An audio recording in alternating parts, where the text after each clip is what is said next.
Classes के online portal पे स्वागत करता हूँ।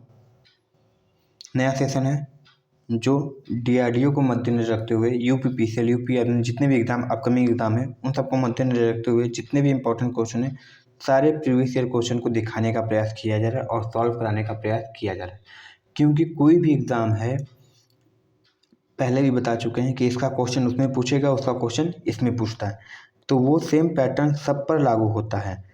ठीक है, तो इसीलिए जितना अधिक से अधिक क्वेश्चन दिखा सके दिखा रहे हैं प्रीवियस ईयर क्वेश्चन के, और क्या आंसर होना चाहिए, क्यों होना चाहिए, ये सारी चीज़ों का डिस्कस हम कर रहे हैं। ठीक है, तो आज नया सेशन है। अगर ये सेशन पसंद है तो प्लीज़ इसको लाइक और शेयर कर देना, और चैनल पर नए हो गए तो सब्सक्राइब जरूर कर लेना।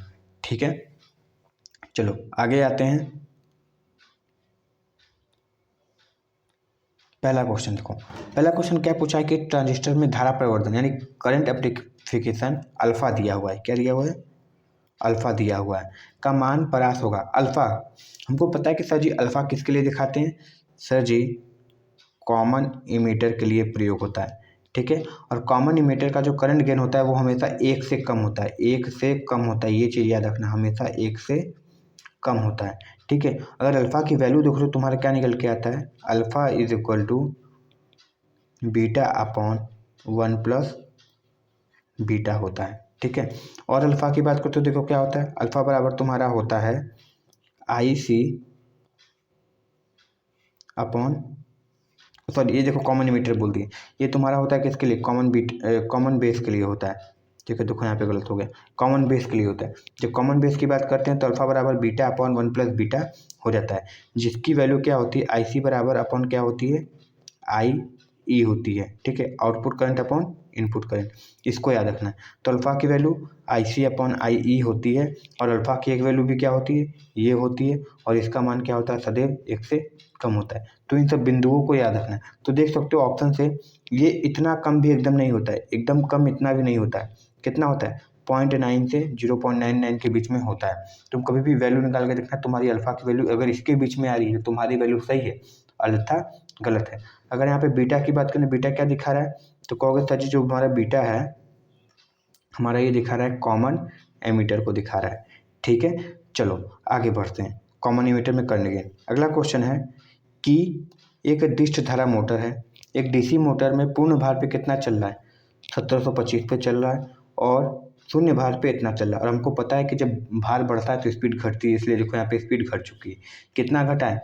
सर जी 50 घटा है, यानी स्लिप की वैल्यू कितनी आ रही है? सर जी 50 आ रही है। ठीक है, N S minus N R ही क्या होती है? हमारी स्पीड होती है। तो देखो अगर यहाँ पे निकालना चाहे हम किसकी वैल्यू निकालनी, गति नियमन यानी वोल्टेज रेगुलेशन की बात करें, या सिंपल जो स्पीड स्लिप होता है उसकी बात करें, तो स्लिप की बात करें तो हमारा होता है sir ji N S minus N R upon sir होता है ये एन एस। देखो एन एस की वैल्यू कितनी है? तो कहोगे सर एन एस की वैल्यू हमारी है 750 माइनस 725 कितना हो गया?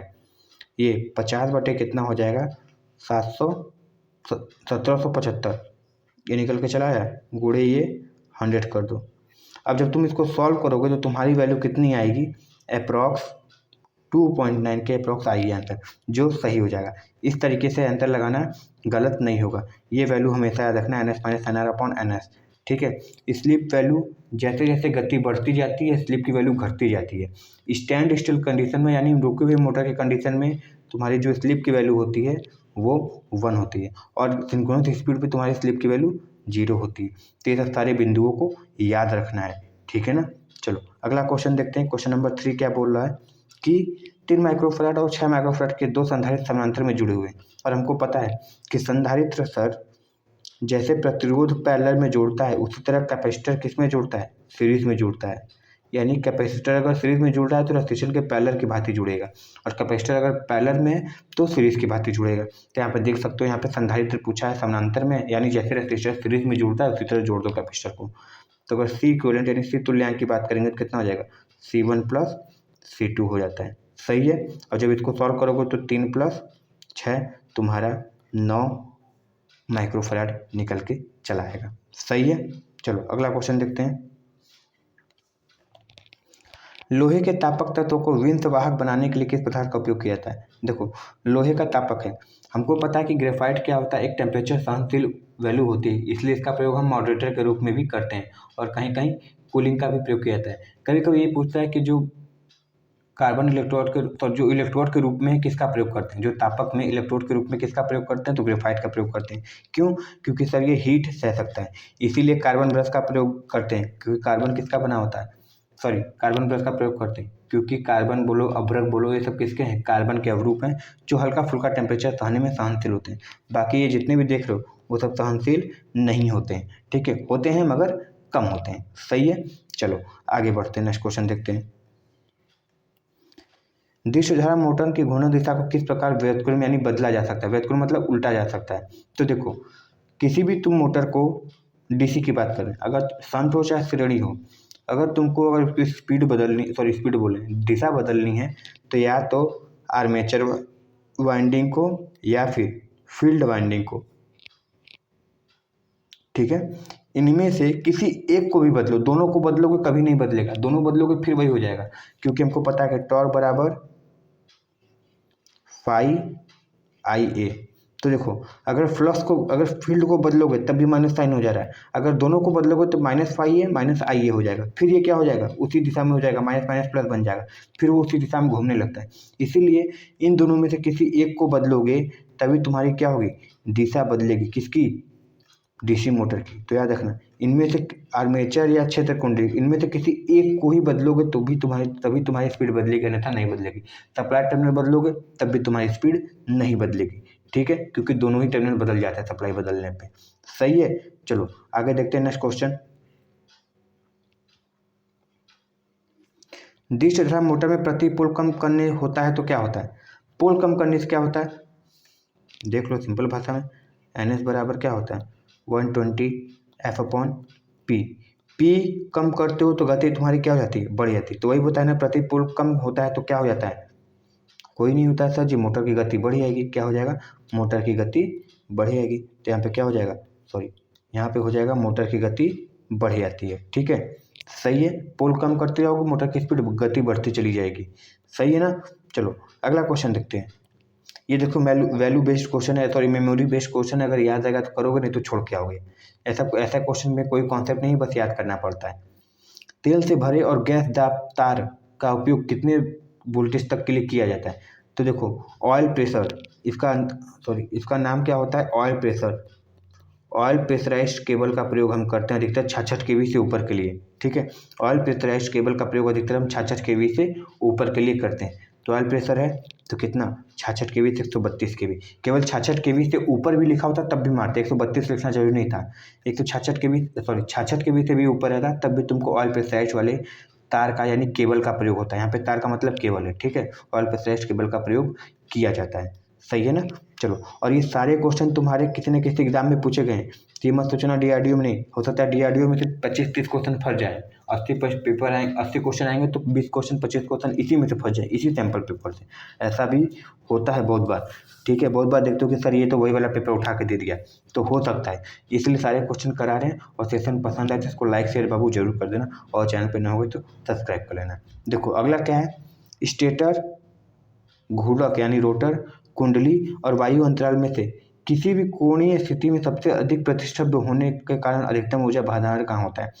हमको पता है कि सर जी स्टेटर की बात करो कोर लगा होता है, रोटर में कोर लगा होता है, कुंडली होती है, वायु अंतराल होता है, किसमें, किसी मोटर की बात कर रहे हैं। तो इसमें सबसे अधिक जो रिलक्टेंस होता है किस चीज़ का होता है, तो तुम बोलोगे सर जी सबसे अधिक जो रिलक्टेंस होता है और सबसे अधिक जो फ्लक्स का लॉस होता है वो कहाँ होता है, सर जी हमारा एयर गैप में होता है। कहाँ होता है सर, एयर गैप में सबसे अधिक क्या होता है, हमारे फ्लक्स के लॉसेज होते हैं। जो स्टेटर रोटर के बीच में हल्की सी गैप होती है ना, जिसको बोलते हैं यांत्रिक क्लियरेंस दी, मैकेनिकल क्लियरेंस, उससे वही क्या होता है, रिलक्टेंस सबसे अधिक होता है, ठीक है।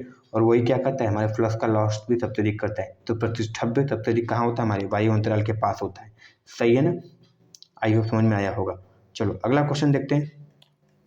विद्युत उपकरण पर किस प्रकार के अग्निशमन का प्रयोग नहीं किया जाना चाहिए, नहीं करना चाहिए। देखो फेन या झाग वाला फोम टाइप वाला तो कभी नहीं करना चाहिए, क्योंकि इसमें क्या होता है, हल्के फुल्के पानी के अंश होते हैं, ठीक है। फोम को कभी तुम जब भाप पे लो और जब वो सूख जाता है या फिर जब पूरा झाग जब पूरी तरह से समाप्त हो जाता है तो देखोगे तुम्हारे हाथ पे पानी लग जाता है। ठीक है, तो फेन प्रकार के या झाग प्रकार के कभी भी तुमको प्रयोग नहीं करना चाहिए। बाकी जितने सभी कर लो, कार्बन डाइऑक्साइड कर सकते हो, शुष्क चूर्ण कर सकते हो, वाष्पशील तरल कर सकते हो, ठीक है, वेपोराइज कर सकते हो, मगर फेन या झाग का प्रयोग नहीं करते। और सबसे बेस्ट क्या होता है सर जी? सबसे बेस्ट तो हमारा सर यही होता है, क्या?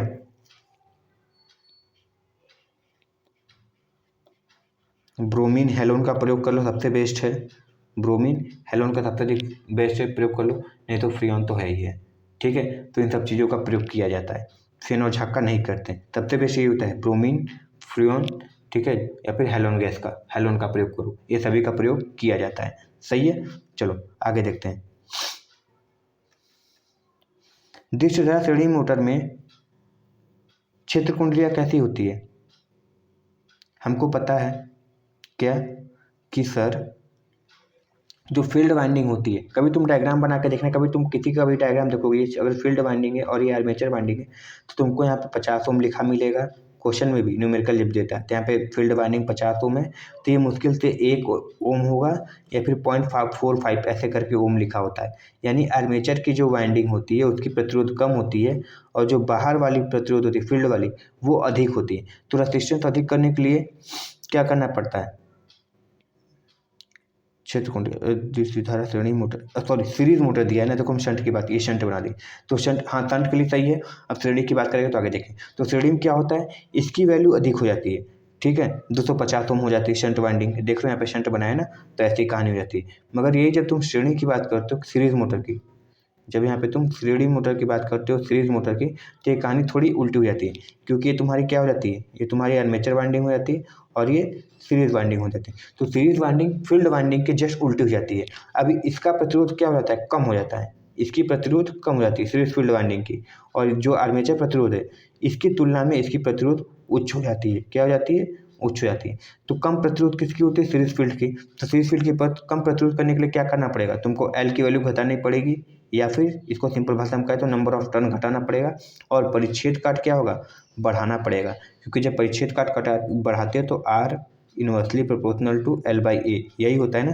तो अगर ए की वैल्यू घटाते हो तो आर की वैल्यू बढ़ जाती है। ठीक है, इसलिए क्या हो जाएगा हमारा ऑप्शन बी सही हो जाएगा। देखो श्रेणी मोटर दिया है, श्रेणी मोटर ये होता है, और जो पहले बताया कि शंट मोटर के लिए होता है, तो दोनों कैसे याद रखना। ठीक है ना, चलो अगला देखते हैं, क्वेश्चन नंबर 11 यहाँ पे दिख जाएगा, हाँ सही। चलो क्या बोला है कि संपूर्ण रूप में एक कुंडली में प्रेरित ईएमएफ है। ठीक है, ईएमएफ जनरेट हुआ, दो कुंडली भुजाओं के प्रेरित विद्युत भाग बल ईएमएफ के क्या होता है, योग के बराबर होता है। हम ये पढ़े हैं कि संपूर्ण रूप से कुंडली जिसमें इंड्यूस ईएमएफ हुआ है। ठीक है, तो दो कुंडली हुआ है,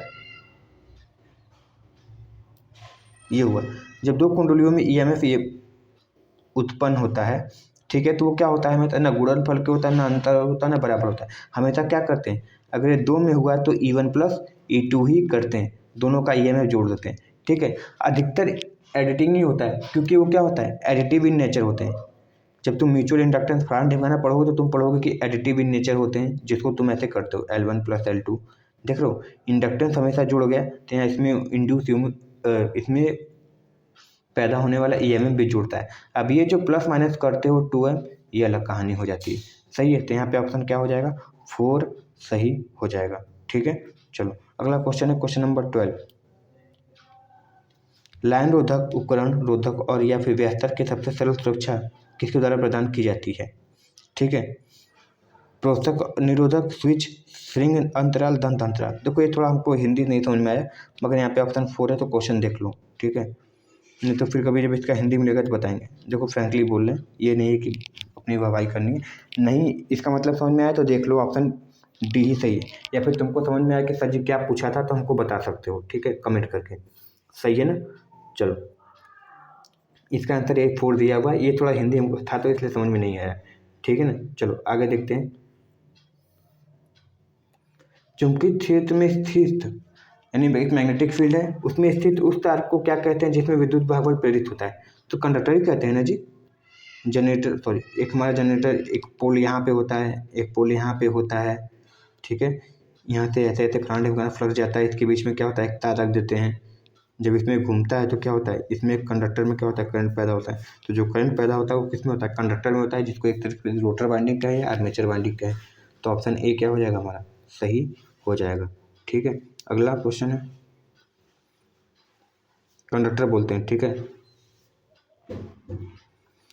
1500 से 3000 घूर्णन प्रति मिनट आरपीएम की गति से डिजाइन करने के लिए अल्टरनेटर में कैसा प्रयोग करते हैं। ठीक है, तुमको पता है कि जब सर 1500 से 3000, ये 100 है ना, 1500 से 3000 आरपीएम पे चला तो पहला तो किसका प्रयोग करते हैं सर जी, नॉन सैलिएंट पोल। किसका, नॉन सैलिएंट पोल का प्रयोग करते हैं। ठीक है, नॉन सैलिएंट पोल या सिंपल भाषा में इसको सिलिंड्रिकल रोटर कहते हैं। ठीक है, तो किसके लिए प्रयोग किया जाता है, तो सर वो अधिकतर प्रयोग किया जाता है स्टीम टरबाइन में, जिसको तुम लोग क्या बोलते हैं, टर्बो अल्टरनेटर। ठीक है, टर्बो अल्टरनेटर ही बोलते हो ना भाप टरबाइन को, तो टर्बो अल्टरनेटर में इसका प्रयोग किया जाता है। ठीक है, चलो अगला क्वेश्चन, क्वेश्चन नंबर 15। क्या पूछा है कि क्यूरी बिंदु वह तापमान है जिस पर हमको पता है कि सर जी क्यूरी टेम्परेचर वो टेम्परेचर है जिस पे हमारा पैरामैग्नेटिक किस में बदल जाता है, सॉरी फेरोमैग्नेटिक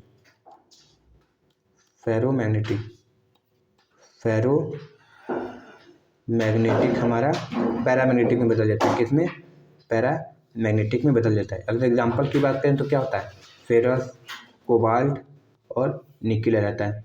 और पैरा की बात करें तो अल्मुनियम, प्लेटिनम, ऑक्सीजन, ये सब सारे एग्जाम्पल हो जाते हैं। और डाया की बात करें तो हाइड्रोजन, सिल्वर और कॉपर। तो एग्जाम्पल यदि पूछ जाए तो यहाँ पे वह टेम्परेचर जिस पे फेरोमैग्नेटिक किस में बदल जाए, अनुचुंबकीय बदल जाए, उसे कौन सा टेम्परेचर कहते हैं, क्यूरी टेम्परेचर बोलते हैं। ठीक है, क्वेश्चन नंबर 60। ट्रांसफार्मर में कोई भी फॉल्ट हो, अगर वो इंटरनल है, अगर इंटरनल फॉल्ट है, जैसे इंटरनल फॉल्ट हो गया, इंटरनल ओपन हो गया, या फिर अंदर टैंक के अंदर की सारी कहानी जो भी हो जाए, जितने भी फॉल्ट है वो किसके द्वारा दिखाए जाते हैं, बुकोल रिले। आउटर याद रखना कि आउटर जितने फॉल्ट होते हैं ट्रांसफार्मर के वो नहीं दिखाता बुकोल रिले, जितने भी अंदर होते हैं। ठीक है, जितने भी अंदर फॉल्ट होंगे उसको कौन दिखाता है हमारा, हमेशा बुकोल रिले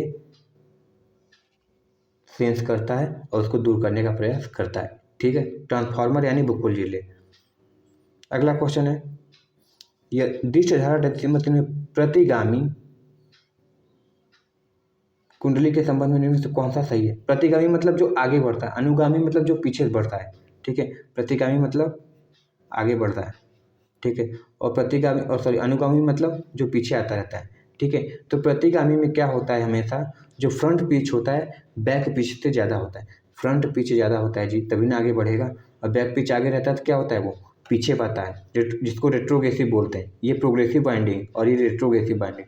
प्रोग्रेसिव बाइंडिंग में आगे बढ़ता है, क्योंकि उसमें क्या होता है, फ्रंट पिच की वैल्यू आगे होती है। फ्रंट मतलब आगे रहना, वो हमेशा आगे बढ़ता रहता है। और जब तुम प्रतिगामी की वैल्यू बात करते हैं, जिसको अनुगामी की बात करते हैं, जिसको रेट्रोग्रेसिव बोलते हैं, तो उसकी बैक पिच ज़्यादा होती है, जिसके कारण वो क्या होता है, पीछे बढ़ता रहता है। ठीक है, तो ये देखो, ये तुम्हारा किसका है, अनुगामी का है। ठीक है, रेट्रोग्रेसिव जिसको बोलते हैं। और अगर तुमको प्रतिगामी पढ़ना है यानी प्रोग्रेसिव पढ़ना है, तो उसके लिए वाई बी का वैल्यू वाई एफ से कम होता है। ठीक है, इसको याद रखना है। नेक्स्ट क्वेश्चन देखो, किसकी पावर फैक्टर अधिक होती है जी, पावर फैक्टर किसकी अधिक होती है, तो सर जी पावर फैक्टर होती है कैपेसिटर स्टार्ट मोटर की। कैपेसिटर स्टार्ट मोटर की पावर फैक्टर अधिक होती है, सॉरी कैपेसिटर स्टार्ट बोल रहे हैं, कैपेसिटर रन मोटर की। कैपेसिटर रन मोटर की पावर फैक्टर अधिक होती है। और स्टार्टिंग टॉर्क की बात करें, स्टार्टिंग टॉर्क, तो कैपेसिटर रन मोटर की अधिक होती है। ये सब सारे बिंदु को याद रखना है। ठीक, स्टार्टिंग टॉर्क अधिक, कैपेसिटर रन, पावर फैक्टर अधिक, कैपेसिटर रन मोटर। ठीक है, और स्टार्टिंग टॉर्क की बात करें तो किसकी अधिक होती है, तो कैपेसिटर स्टार्ट मोटर। ठीक है, ये चीज़ याद रखना। ठीक है, हो सकता है लिखने में गलती हो जाए मगर बोलने में सही बोलेंगे। ठीक है, ये चीज़ हो सकता है। Power factor capacitor run, starting torque capacitor start की अधिक होती है। ठीक है, तो यहाँ पे क्या दिया है, कैपेसिटर चलित मतलब कैपेसिटर रन की बात बोल रहा है। सही है ना। चलो आगे देखते हैं, क्वेश्चन नंबर 19। अर्ध परिवर्तित यानी हाफ रेक्टिफायर किसको परिवर्तित करता है, एक अर्ध परिवर्तित है यानी हाफ रेक्टिफायर है, वो किसको परिवर्तित करता है। तो हमको पता है कि सर जी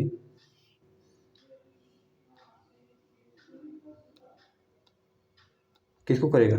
हमको पता है 3 को तो करेगा नहीं, पहले कहने 3 होगा नहीं, 4 नहीं होगा और 2 या 1 इनमें से तुम फँस रहे हो, ठीक है। तो देखो जो हाफ परिणामित्र है वो किसी एक ही साइकिल को, एक साइकिल के ही रेक्टिफायर को पहले करता है ना, पहले हाफ एक साइकिल को देखेगा। इसमें से क्या होता है, उसमें से भी ये हाफ कोई क्या करता है, नीचे वाले को रेक्टिफाई करके, सॉरी ऊपर वाले को रेक्टिफाई करके नीचे वाले को गायब कर देता है। तो हमारा कुछ ऐसा डायग्राम बनता है, ये बनेगा, फिर ये बनता है, ये नीचे वाला क्या करता है, गायब कर देता है। तो क्या बोलते हैं इसको, हाफ वे रेक्टिफायर करता है। तो ये एक साइकिल की कहानी होती है, किसकी होती है, एक साइकिल की कहानी होती है, ठीक है। और जो पूर्ण परिणाम मित्र होता है वो क्या करेगा, नीचे वाले को भी क्या कर देता है, सॉरी नीचे वाले को भी क्या करता है, ऊपर लाके बना देता है। इसको क्या बोलते हैं, फुल वेव रेक्टिफायर, जो 2 प्रकार की होती है, सेंटर टैप या ब्रिज रेक्टिफायर। सही है। चलो आगे देखते हैं, आज का लास्ट क्वेश्चन देख लो। मापक यंत्रों के परिक्षेत्र में सबसे अधिक प्रभावी अवमंदन प्रणाली कौन सी है? सबसे बेस्ट हमारा क्या होता है, देखो याद रखना है, एडी करंट ही होता है। क्यों? क्योंकि अधिकतर इंस्ट्रूमेंट में ये प्रयोग किया जाता है और सबसे किफ़ायती की बात करें तो मतलब सबसे स्ट्रॉन्ग यही होता है, सबसे स्ट्रॉन्ग इसी को माना जाता है। क्यों?